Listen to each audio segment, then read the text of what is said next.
वापिस देखो एक सवाल, कथन लिखो कुछ आदमी गंजे हैं। कुछ आदमी क्या है? गंजे।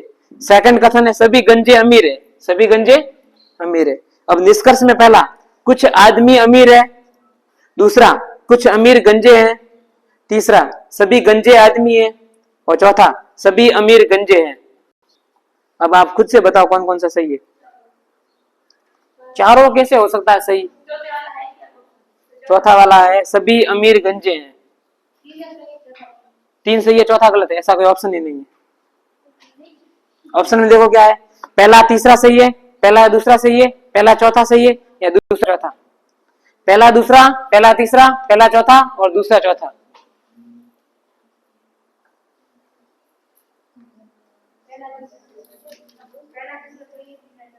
पहला दूसरा सही है, ठीक है। बाकी वालों के आंसर?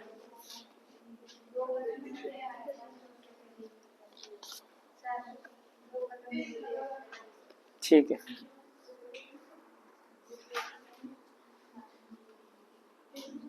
निकुल बता।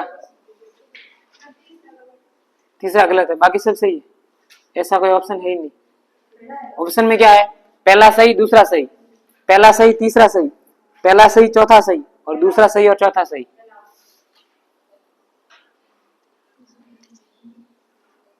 एक बार मैं करवाऊं बोर्ड पे, देखो बाकी वाले जिससे नहीं हुआ। तीसरा एक गलत, बाकी सब सही है। ऐसा तो कोई ऑप्शन है ही नहीं इसमें। चलो एक बार देखो, मैं देखता हूं। इसने बोला है कुछ आदमी गंजे। कुछ आदमी क्या है? देखो कुछ आदमी गंजे दिख रहे हैं यहाँ पे, ठीक है। आगे देखो सभी गंजे अमीर है। सारे के सारे ये गंजे क्या है? अमीर है, लिख दो अमीर। अब निष्कर्ष देखो, कुछ आदमी अमीर है। कुछ आदमी अमीर है, पहला सही, पहला तो सही। दूसरा है कुछ अमीर गंजे हैं। देखो बाहर से अंदर आ रहे हैं, कुछ अमीर गंजे होंगे, और सारे गंजे अमीर हैं, तो कुछ अमीर क्या होंगे? गंजे होंगे। ये भी सही है। तीसरा, अब ये सही है तो ऑप्शन के अकॉर्डिंग तो ये दोनों बैठ रहे हैं, तो यही सही होगा। तीसरा देखते हैं फिर भी, सभी गंजे आदमी है। क्या सभी गंजे आदमी है? देखो सभी गंजे नहीं, ये वाले इतने गंजे है ना वो आदमी है। इतने गंजे क्या है? आदमी है। बाकी गंजे आदमी नहीं है। तो बाकी जो गंजे है वो औरतें भी हो सकती है, बच्चे भी हो सकते हैं, कोई भी हो सकता है, लेकिन सारे के सारे आदमी नहीं है। सभी अमीर गंजे हैं। अगला है सभी अमीर क्या है? गंजे। सभी अमीर गंजे नहीं है, कुछ अमीर गंजे हैं। तो तीसरा भी गलत और चौथा भी। तो सही कौन से? पहला और दूसरा। ऐसे इस प्रश्नों को हल करना है, ठीक है।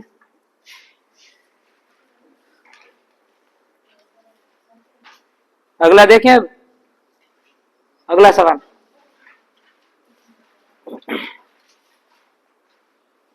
अमित एक वैज्ञानिक है। अमित क्या है? एक वैज्ञानिक।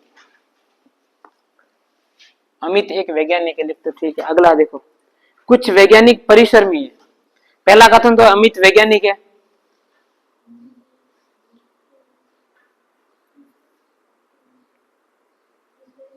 दूसरा है कुछ वैज्ञानिक परिश्रमी है। अब एक बात ध्यान दे देना, यहाँ पे लिखा है कुछ वैज्ञानिक परिश्रमी है। इसका मतलब जरूरी नहीं कि अमित भी परिश्रमी हो। एक बात देखो, मान लो मैं अमित हूं, मैं कौन हूं? तो मैं वैज्ञानिक हुआ।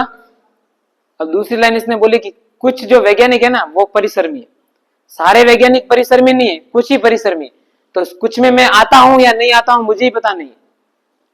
मतलब समझे, मैं परिश्रमी हूं या नहीं हूं नहीं पता। हो भी सकता हूं और नहीं भी हो सकता हूं, ठीक है। अब देखो निष्कर्ष में, पहला, अमित एक मेहनती वैज्ञानिक है। अमित एक मेहनती वैज्ञानिक है। हो भी सकता है, नहीं भी हो सकता है। अमित मेहनती हो भी सकता है और नहीं भी हो सकता है। क्यों नहीं हो सकता? क्योंकि उसने क्या बोला, कुछ ही क्या है, कुछ वैज्ञानिक परिश्रम करते हैं बस। कुछ वैज्ञानिक क्या होते हैं? परिश्रमी। इसका मतलब जरूरी नहीं कि सारे के सारे हो, और सारे में ये अमित आया कि नहीं आया वो पता नहीं है। तो इसका मतलब हो भी सकता है और नहीं भी हो सकता है। दूसरा देखो, अमित एक मेहनती वैज्ञानिक नहीं है। अमित मेहनती नहीं है, ये भी गलत है। हो भी सकता है, नहीं भी हो सकता है। एक बात देखो, समझो, अमित, ये इसने बोला कि अमित मेहनती नहीं है, क्या पता मेहनती हो। तो इसमें कौन सा बताएं, बताओ आंसर कौन सा हो सकता है? तीसरा पॉइंट, या तो ए या बी, या तो फर्स्ट होगा या फिर सेकंड होगा। अगर वो परिसर में होगा तो कौन सा वाला है? देखो पहला कथन क्या था, अमित एक मेहनती वैज्ञानिक होगा। या तो मेहनती होगा या फिर मेहनती नहीं होगा, दोनों में से एक चीज होगी। तो या तो फर्स्ट या फिर सेकंड। कर दोगे ऐसे इसको? इसने एक लाइन क्या बोली है कि अमित क्या है, वैज्ञानिक है, और कुछ वैज्ञानिक परिसर में है, सारे वैज्ञानिक परिसर में नहीं है, तो कुछ ही परिसर में है। तो कुछ के अंदर अमित आया कि नहीं आया था हमें पता नहीं, तो इसका मतलब अमित परिसर में भी हो सकता है और मेहनत भी नहीं की हो सकती, ऐसा भी हो सकता है। तो दोनों केस यहाँ पे लिखे हुए, अमित एक मेहनती वैज्ञानिक है, हो भी सकता है नहीं भी हो सकता है। दूसरा, अमित एक मेहनती वैज्ञानिक नहीं है, हो भी सकता है नहीं भी हो सकता है। अगर पहला हुआ तो दूसरा नहीं होगा, और दूसरा हुआ तो पहला नहीं हो सकता है। ऐसा हो सकता है मैं आलसी हूं भी और नहीं भी, दोनों साथ साथ में, या तो आलसी होगा या आलसी नहीं होगा, कोई भी चीज एक काम होगा ना, तो वैसे या तो फर्स्ट या फिर सेकंड। अब अगला लिखो, आप खुद करो। अब तो सारे कर दोगे अभ्यास का सारे प्रश्न, ये घर का होमवर्क है, आप सारे करोगे, ठीक है। न्याय वाक्य वाले सारे सवाल खत्म हो गए, आप घर पे जाके होमवर्क कर देना, सारे हो जाएंगे। एक और देखना, ये वाला देख लो, सभी एन क्यू है। सभी एन क्या है, ये सारे के सारे एन क्या है, क्यू है। जैसा प्रश्न बोलता है वैसा पहले चित्र बनाओ। फिर दूसरी लाइन है, कुछ एच है वो क्यू है, कुछ एच क्या है। अब यहाँ पे दिक्कत वाली बात है, दिक्कत वाली क्या, देखो एक चित्र तो ये ऐसा बन सकता है और एक चित्र ऐसा भी बन सकता है, ये भी।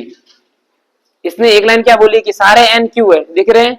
दूसरी लाइन बोली कि कुछ एच है वो क्यू है, यहाँ पे दिख रहे हैं, यहाँ पे भी दिख रहे हैं। ऐसा भी हो सकता है कि कुछ एच एन भी हो सकते हैं, तो दोनों चित्र सही है। अब यहाँ पे कथन देख लो, कुछ क्यू एन है, कुछ क्यू एन है क्या, सही है, पहला सही है। दूसरा देखो, कुछ एच है वो क्यू है, कुछ एच क्या है, क्यू है, हाँ ये भी सही है। देखो अरे ये तुम पहला देखो लाइन, कुछ क्यू एन है, कुछ क्यू एन है, सही है।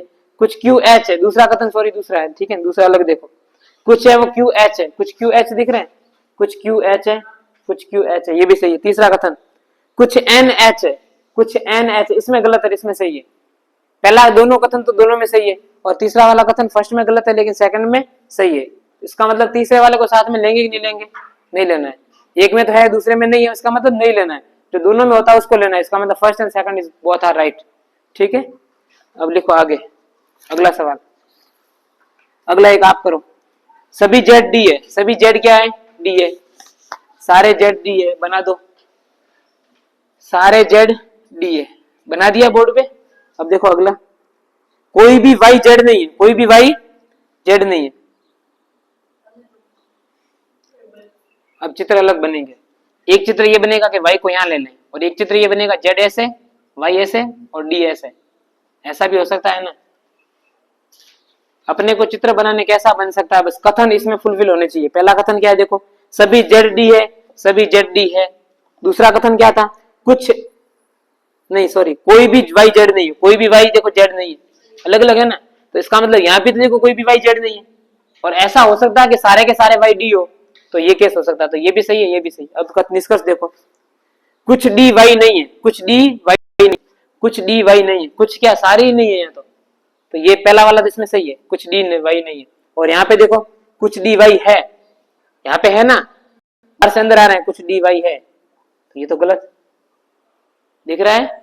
यहाँ पे बोल रहा है कुछ डी वाई नहीं है, सही है। यहाँ पे बोल रहा है कुछ डी वाई नहीं है, लग भी है, देखो ये वाले जो डी है ना वो वाई भी है, ठीक है। अगला देखो, कुछ जेड वाई नहीं है, कुछ जेड वाई नहीं है, देखो कुछ जेड वाई नहीं है, कुछ जेड वाई नहीं है, यहाँ पे तो सही। और यहाँ पे देखो कुछ जेड वाई नहीं है, सही है।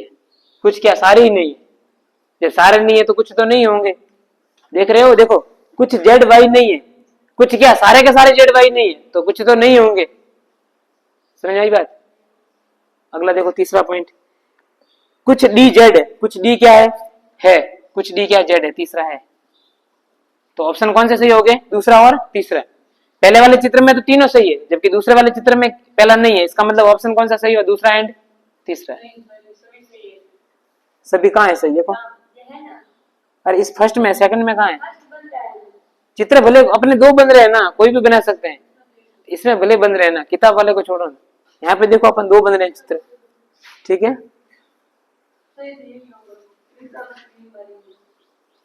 अरे ऑप्शन नहीं आएगा ऐसा, अगर ऐसा है ना तो ऑप्शन नहीं आएगा। देख लो इसमें ऑप्शन क्या है, फर्स्ट एंड सेकंड दोनों सही है क्या, फर्स्ट और सेकंड। देखो फर्स्ट इसमें गलत है, इसमें सही गलत है, ऐसा हो रहा है, तो इसमें हम नहीं करेंगे, ठीक है ना। मैंने क्या बोला, इन दोनों चित्र के अकॉर्डिंग तो दूसरा और तीसरा सही होता है, दोनों चित्र के अकॉर्डिंग। इसने पहला वाला में क्या बोला, पहला और दूसरा, देखो गलत है। फिर दूसरे वाले में बोला दूसरा तीसरा, ये कथन आ रहा है, इसमें तो तीसरा बन रहा है, इसमें ऑप्शन नंबर तीसरा है, ऑप्शन नंबर पहला है। तो फर्स्ट चित्र के अनुसार तो कौन सा है, पहला, और सेकंड दोनों के अनुसार कौन सा है, तीसरा। दोनों चित्र के अनुसार तीसरा है। 12वां क्वेश्चन, लास्ट सवाल देखो आज का ये, इसमें सभी आदमी भेड़िए हैं। देखो जोड़ के कैसे लाई प्रश्न है ये, सभी आदमी क्या है, भेड़िया है। आदमी नहीं, सभी औरतें भेड़िए हैं, ऐसा कर दे। सभी आदमी क्या है, भेड़िए हैं, बात सही है ये। और सभी उल्लू आदमी है, सभी आदमी भेड़िए हैं। देखो यहाँ पे लिखो, सभी आदमी क्या है, ये सारे आदमी क्या है, भेड़िए। ठीक है, अगला देखो,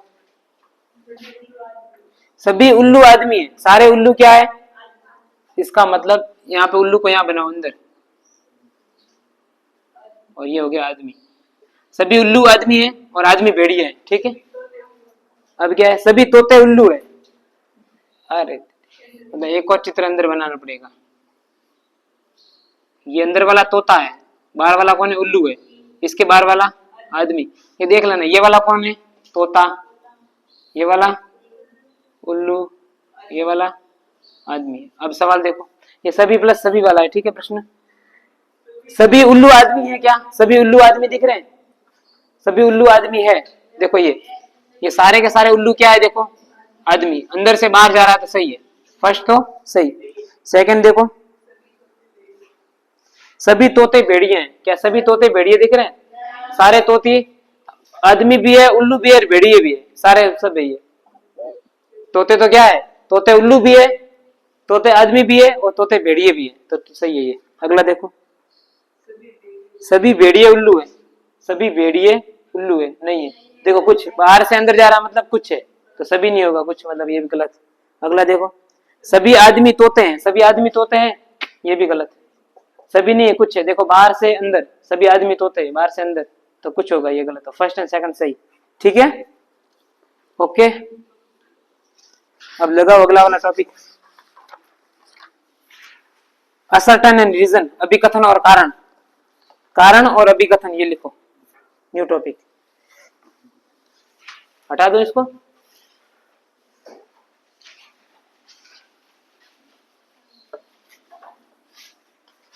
टॉपिक लगाओ, अभिकथन और कारण।